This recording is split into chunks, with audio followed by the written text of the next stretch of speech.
Hi everyone! Hi Adriana! Hi, Maya. So today we're gonna have a discussion that I've been very excited about, and I think a lot of other people have been waiting for this as well. We're gonna talk about our land in Ecuador. And our project in Ecuador.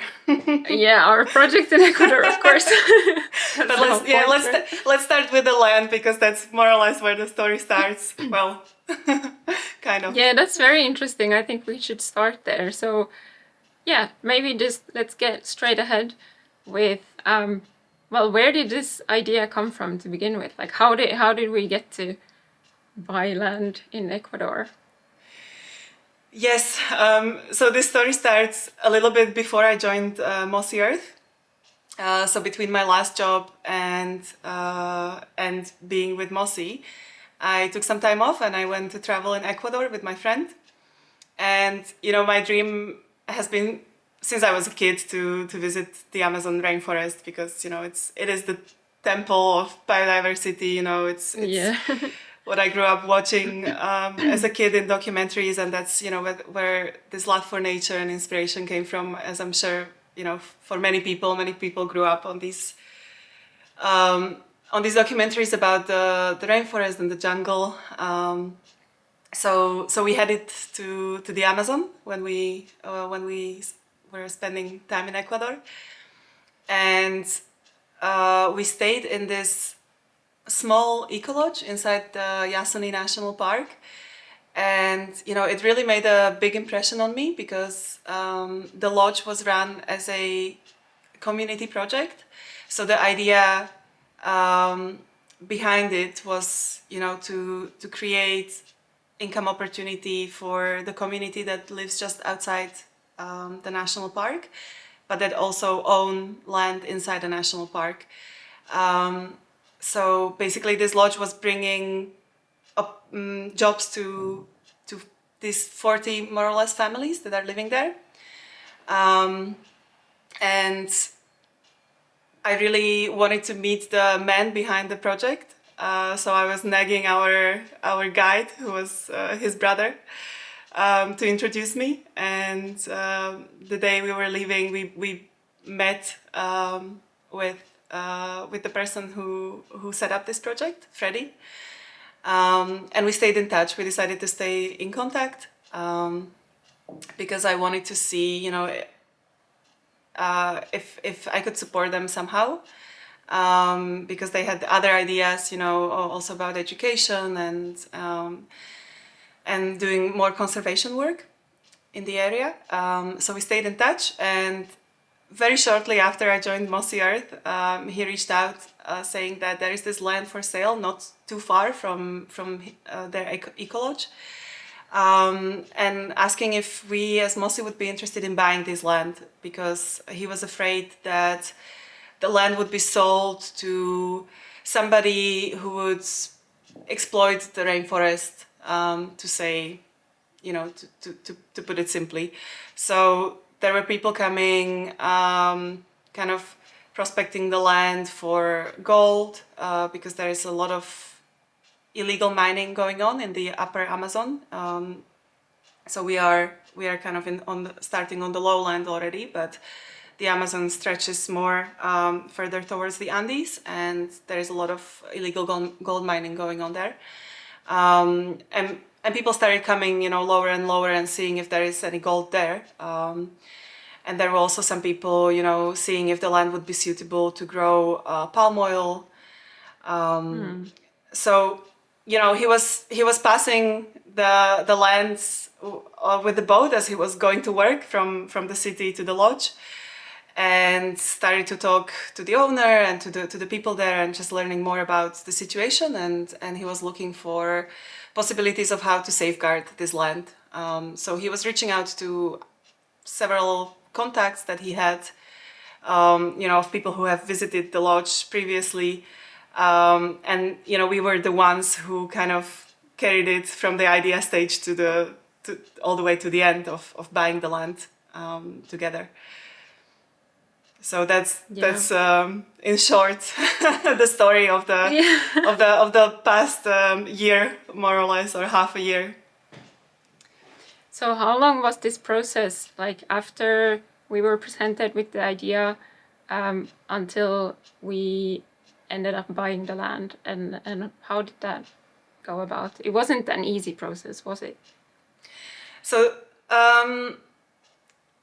I would say, well, maybe it wasn't so easy, but on the other hand, when I look back at it, it was quite smooth. I think we were very lucky with, you know, sometimes in life it happens that the conditions just somehow come together and the right people come together, and things just kind of bloom like that. And I felt this was one of those moments, you know. So we made the decision quite quickly to move forward with it, because, you know, we had some discussions internally as Mossy, and we decided this makes a lot of sense for us, and this makes a lot of conservation sense.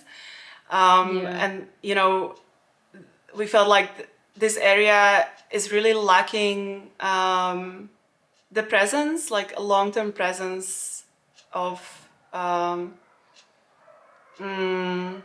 a conservation project, but like a grassroots one, you know. And also, just like working in that area makes a lot of sense. It's right on the border of the national park. It's a deforestation hotspot. So, you know, there is a lot of additionality to working in that buffer zone of this like global biodiversity hotspot. So we made the decision. Okay, let's go through with it. And then we started searching. Okay, how can we how can Mossy Earth buy a land all the way on the other side of the planet? Yeah, exactly. And we were really lucky, you know. We found a really good lawyer who was supporting us throughout the whole journey. She's still working with us, a local lawyer, also very passionate. You know, she also has her heart in it, and she really cares about these topics as well. So she was very key to this, and working with Freddie, of course, who I mentioned, who has since became our colleague, and is our local manager of the project. So, you know, with a combination of these people, we set out, and it took from March till August. So in August we signed the contract. Yeah. And when we were buying, or like in this process of buying the land, was there already a plan, like what was going to be done with the land? Or did that, I mean, of course, it was already like just buying the land has a huge impact already, but was there any more plans already at that stage, or did those come later?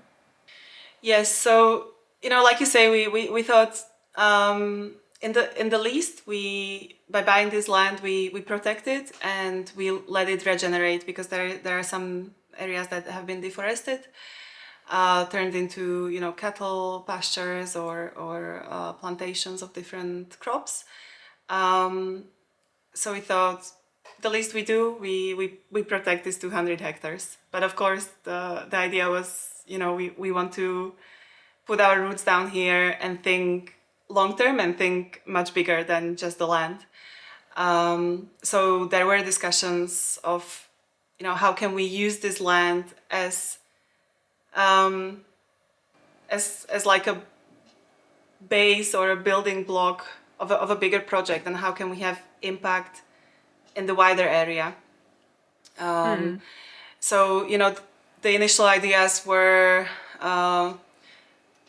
you know, around looking at some sustainable agriculture, or sustainable agroforestry, let's say. Also, you know, basically, you know, the core problem there is that, as with many other biodiversity rich areas around the world, that they are inhabited by the world's poorest people.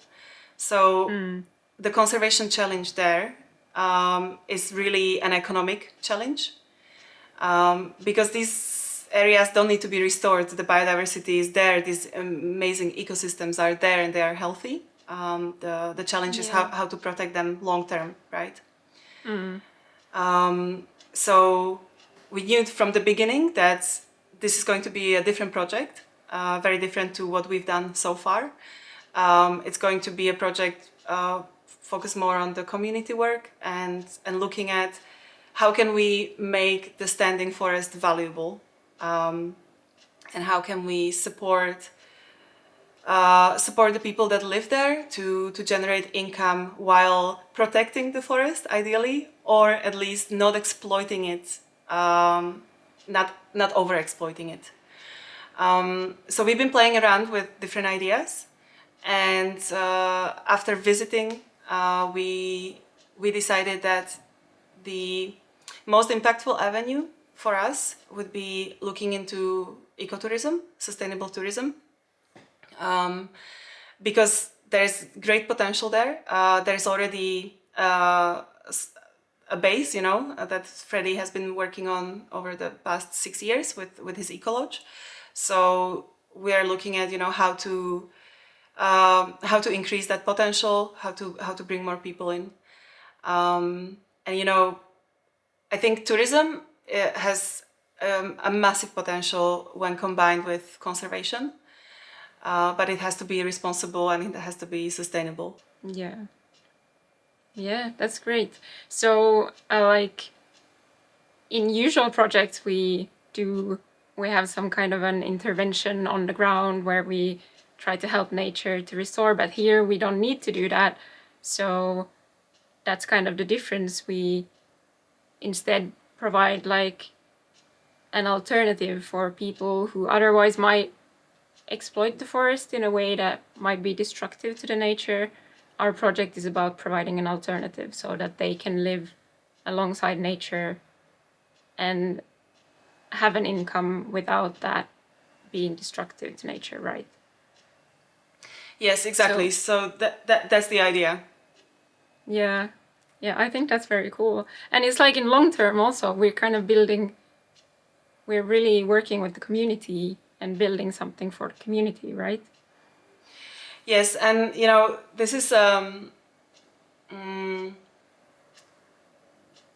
it's a challenging environment to work in, because the environmental problems and the social problems are very complex, and the key to overcoming that is going slow and being there long term. So um, there are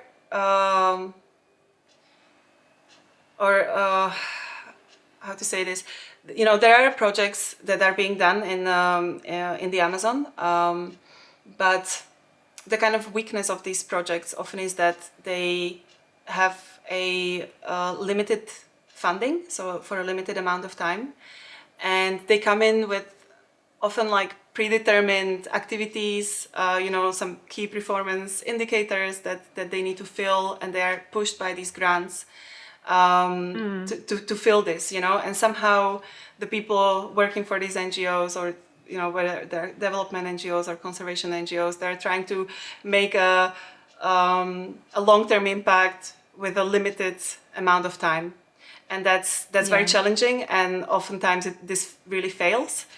And this has created kind of an atmosphere of mistrust among the local people towards NGOs and towards these kind of projects, because they've heard it over and over many times.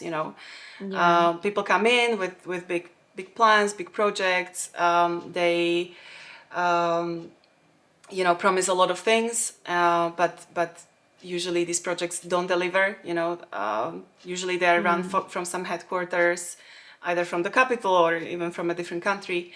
So our strength here as Mossy Earth is that we have time, we are flexible, and we are on the ground. And this is only possible thanks to our unique model of funding, thanks to our members. So this is really our strength, and this is also why we thought, okay, it makes sense for us to to go into this environment, you know, to set up a project here. And of course, like Freddie is the key staff here, you know, is the key person that is there. He's not from this area, so he is originally from the more from the north of the Amazon region. He moved to this area years ago, and you know he already knows very well our neighboring community, and now he is really working to integrate into the community where we have the land. So he moved there. He now lives there on the land. You know, he's trying to build relationships, and this is how we want to build a project, slowly, but like really putting firm roots down and being in it for the long term. Yeah. Yeah, so the key really is to involve the community, and I guess the only way to do that is by building trust and for them to realize that we're not there just to kind of, you know, change their lives temporarily, but we're actually there to provide alternatives in long term. So Exactly. I think it's really amazing. Exactly, you know, because I've been on the other side as well, and sometimes, you know, like oftentimes like you're rushed for deadlines, you know, and sometimes you feel like, you know, am I doing this just for this shiny report at the end? And that shouldn't be the case, right? But it's just the way sometimes the grant system is structured and how NGOs are getting funding that it's quite difficult to take time to really understand what are the problems, what are the challenges that people are facing, what are the root causes, and what are the best solutions for this, right? And to understand this, it takes time, especially if you are entering a completely new environment, Yeah, right. and a completely new culture, right? So we, you know, we are just starting, and we are still in the process of understanding. You know, what are these problems, what are the root causes, what are the best solutions. But we want to use tourism as kind of a building block of the project, but from this there will be different avenues as we go forward. Yeah. So could we go a bit more into this plan of like tourism? How exactly are you? I mean, of course, there probably isn't like a full plan already, but like kind of what is the vision? How do we envision that it's gonna work? That there's gonna be tourism there, and then what is that gonna provide to the community? You know? You're asking a great question, Maya. I wish I wish I had the answers. No, but of course, like the ideas are there, but we are still in the process of really like understanding how to go about doing this. But you know, Freddie has over 20 years experience working in tourism. You know, his father set up one of the first ecologists in the area that is very successful now. You know, he's hosting a lot of students and researchers. Then he set up Mandaripanga Ecolodge.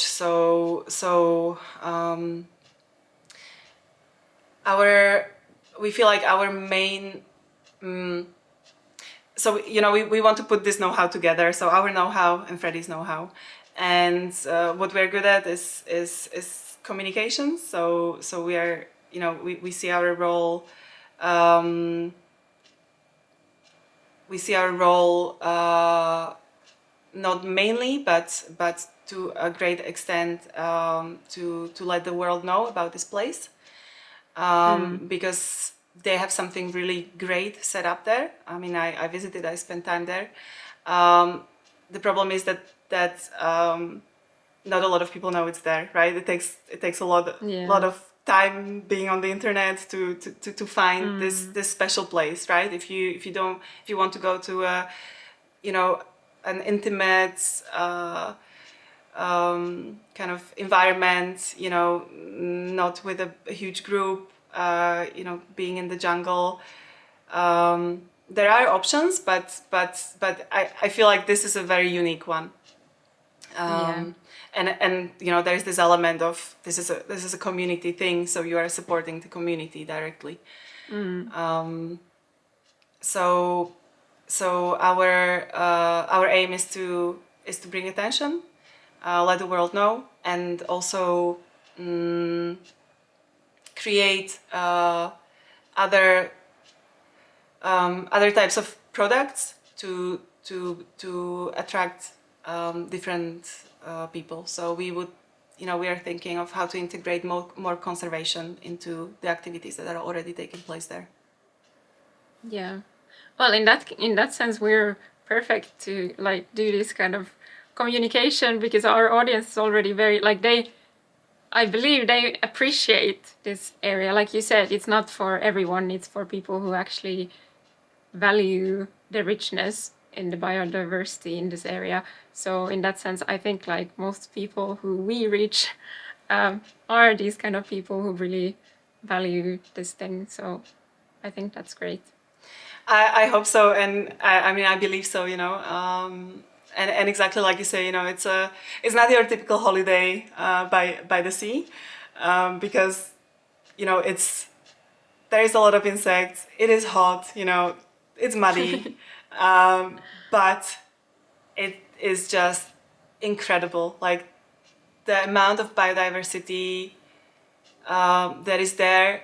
You might not see it, because it's in the rainforest, but you know it's there, and that just that knowledge that you are sitting there and you know that you are in the most biodiverse place on earth, and you hear the animals. It's just it's a really kind of deep experience for anyone who has a connection with nature. So Yeah.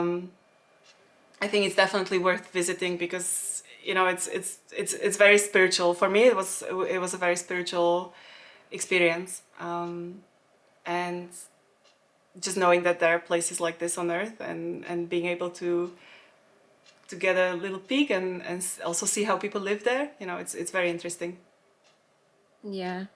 And being able to be a part of safeguarding a part of this world, I think that's, for me, that's amazing. I haven't even been there, but I'm already like, I'm very moved by this project as well.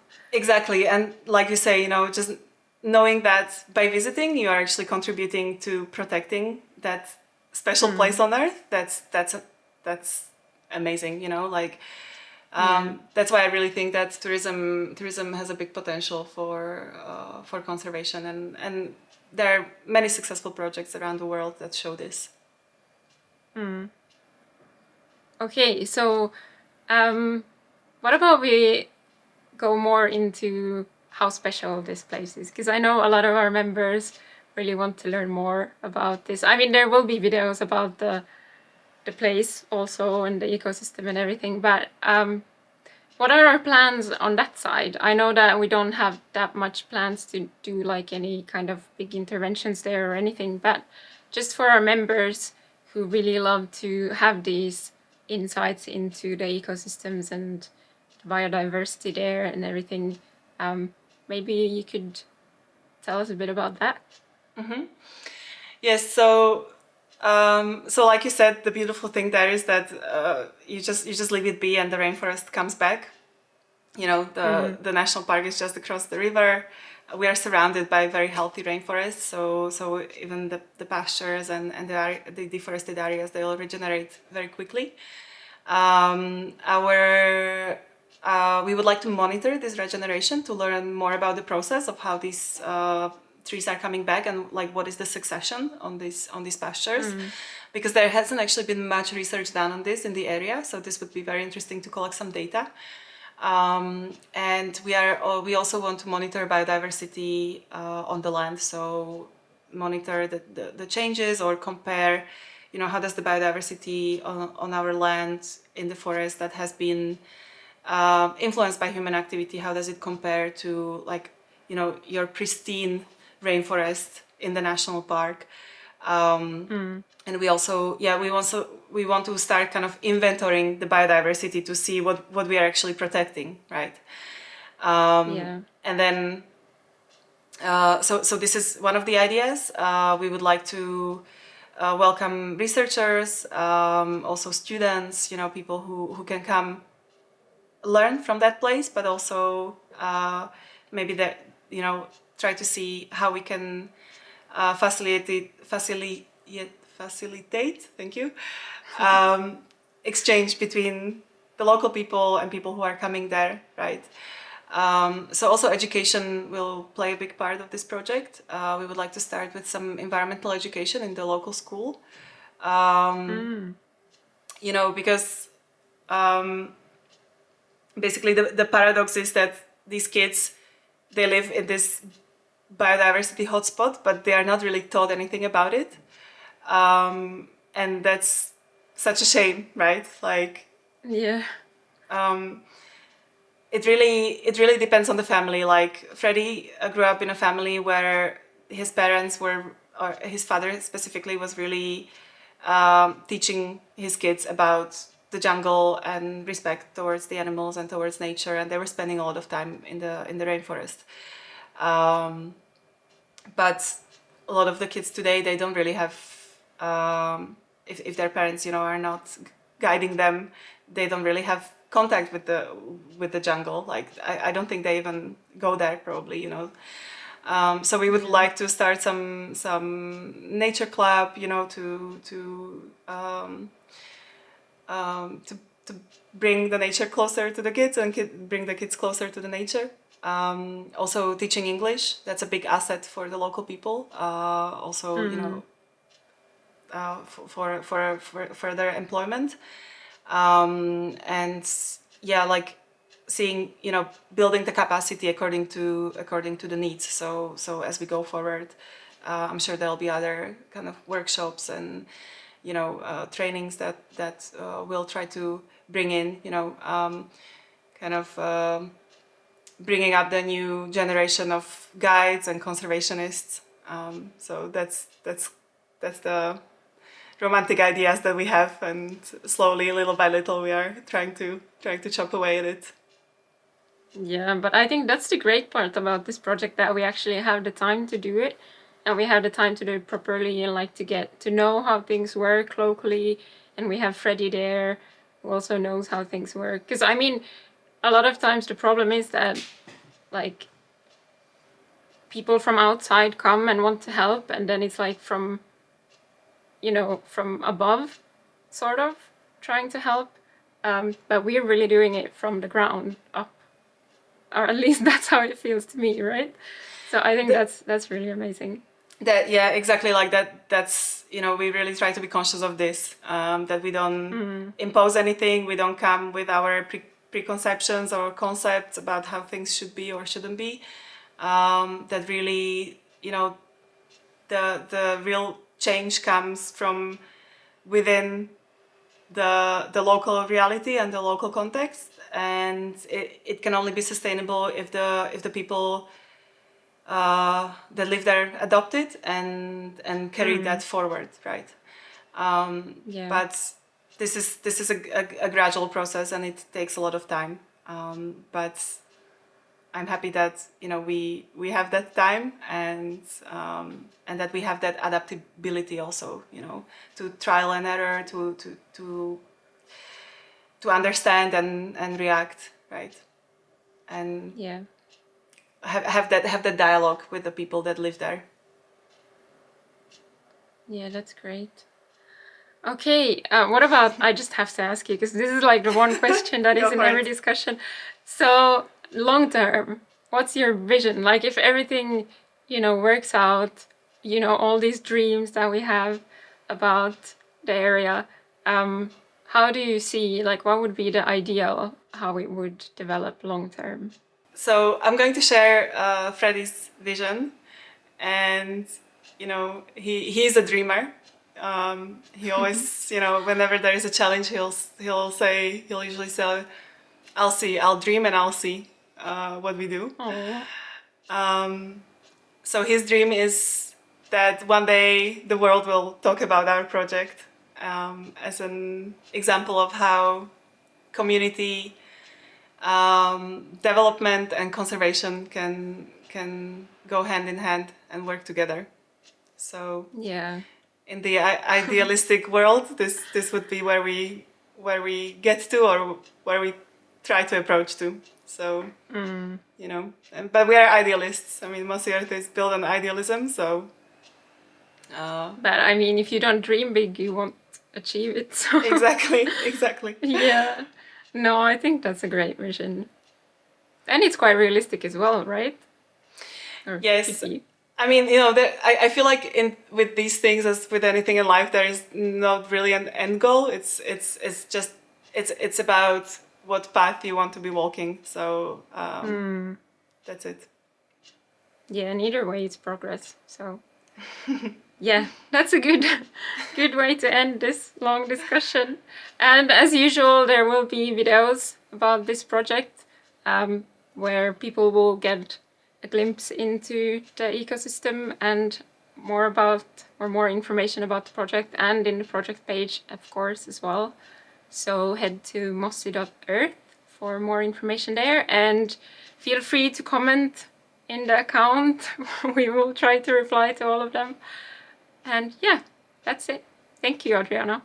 Yeah, thank you, Maya, for the discussion. And I would also like to say that, I would really be happy for a discussion in the comments and see what people think, and if they have, you know, any suggestions or recommendations or their own experience. I mean, it would be really nice to see what the world thinks as well. Yeah. Okay. Bye. Bye, everyone.